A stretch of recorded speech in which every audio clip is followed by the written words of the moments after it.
Rekan Bagot pulih, siap dimainkan Kieran kena di Piala Liga lawan Fulham.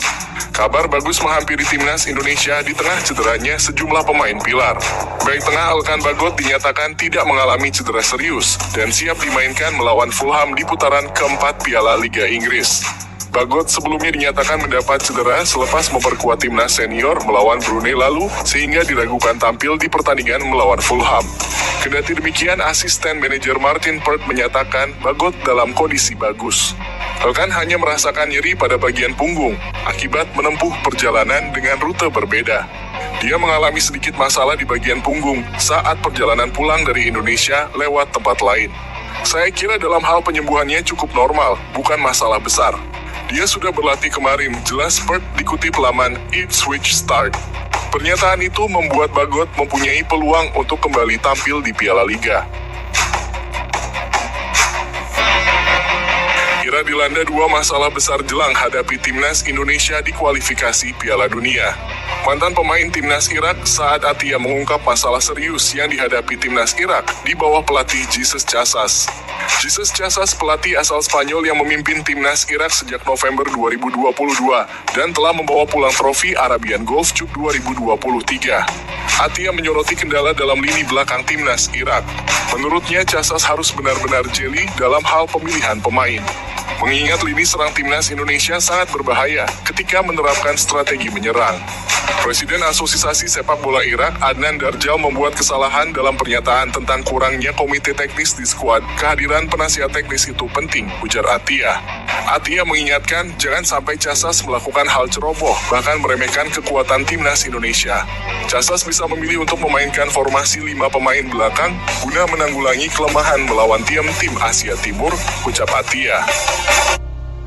Harapan tinggi Bima Sakti pada skuad timnas U17 di Piala Dunia 2023. Pelatih Bima Sakti berharap skuad timnas U17 Indonesia yang berlaga di Piala Dunia 2023 dapat menjadi tulang punggung timnas Indonesia suatu saat nanti.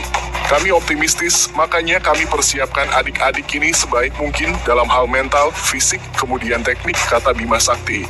Kami berharap di timnas U20 nanti mereka bisa jadi tulang punggung, bahkan tim nasional senior, sambung Bima Sakti. Dia menuturkan timnas U17 berhasrat bisa lolos dari fase grup Piala Dunia 2023. Kendati begitu, Bima Sakti mengingatkan agar target tersebut tidak menjadi beban bagi Weberjardim DKK. Saya bilang ke mereka untuk fokus ke setiap pertandingan, jangan sampai berpikir beban, ini main Piala Dunia, jangan sampai kondisi itu menjadi beban untuk mereka, tutur Bima Sakti. Di sisi lain, Bima Sakti berharap agar skuad Garuda Asia tampil dengan daya juang tinggi. Media Vietnam nilai timnas Indonesia kecanduan naturalisasi pemain Eropa demi kalahkan timnas Vietnam. Pernyataan ini dilontarkan The Tao. Usai dua pemain keturunan dikabarkan bakal segera merapat ke timnas Indonesia karena proses naturalisasinya tengah berlangsung. Adapun dua pemain keturunan Indonesia yang dimaksud adalah Jay Itzes dan Nathan Chu Aon. Keduanya merupakan pemain yang saat ini berkarir di Eropa. Jay Itzes bermain untuk klub Italia di Serie B Venezia. Bek berusia 23 tahun itu sudah bergabung dengan Venezia sejak Juli 2023 dari klub Belanda Go Ahead Eagles. Sementara Nathan Chu Aon merupakan salah satu pemain klub kasta kedua Liga Inggris, yakni Swansea City. Demi bersaing dengan timnas Vietnam, Indonesia lebih banyak melakukan naturalisasi pemain Eropa, bunyi judul artikel The Tao. Oleh karena itu, PSSI segera menyelesaikan prosedur naturalisasi dua pemain asal Eropa lagi, Jay Itzes dan Nathan Chu, untuk mengabdi di timnas Indonesia, lanjut The Tao. Singgung Shin Tae-yong, media Korea soroti kerugian timnas Indonesia yang tandang ke markas Irak. Media Korea menyoroti kiprah Shin Tae-yong bersama timnas Indonesia yang akan bertandang ke Irak dalam kualifikasi Piala Dunia 2026. Menurut media Korea, timnas Indonesia akan mengalami kerugian. Hal itu karena Shin Tae-yong belum punya pengalaman tandang ke Irak. Kurangnya pengalaman ekspedisi mungkin akan merugikan Indonesia, tulis laporan Best 11. Perjalanan ke Irak adalah sesuatu yang belum pernah dialami pelatih Shin, yang telah berkali-kali keliling dunia sepak bola Asia dengan memimpin timnas serta klub di beberapa kelompok usia, imbunya. Lebih lanjut, laga tandang melawan Irak akan lebih sulit ketimbang Filipina. Sebab jika melawan The Azkals, skuad Garuda sudah terbiasa. Filipina juga memiliki suhu yang mirip dengan Indonesia. Namun di era adaptasi akan menjadi tantangan. Terlebih ini pertama kali skuad Garuda bersama Sintayong bakal tanding di negara Iran. Chow Yun Damanik masih berpeluang bela timnas Indonesia.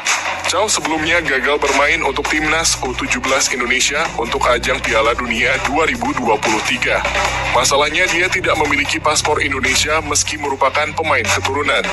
Komite Exco PSSI Arya Sinulinga menjelaskan, PSSI memang mengambil langkah cepat terkait Chow Yun Damanik. Chow akhirnya diberikan kesempatan untuk menjalani pemusatan latihan training camp skuad Garuda Asia di Jerman. Menurutnya langkah tersebut harus dilakukan untuk memetakan bakat-bakat pemain keturunan Indonesia. Kalau nunggu semua beres baru di trial, kita tidak akan ketemu pemain terbaik berdarah Indonesia, kata Arya Sinulinga. Meski gagal membela timnas U17 Indonesia, Chow masih bisa bermain untuk timnas Indonesia. Kalau tidak bisa sekarang, nanti kan bisa. Kita sudah punya database, mudah-mudahan nanti pas mulai masuk senior sudah bisa kita naturalisasi, ujar Arya.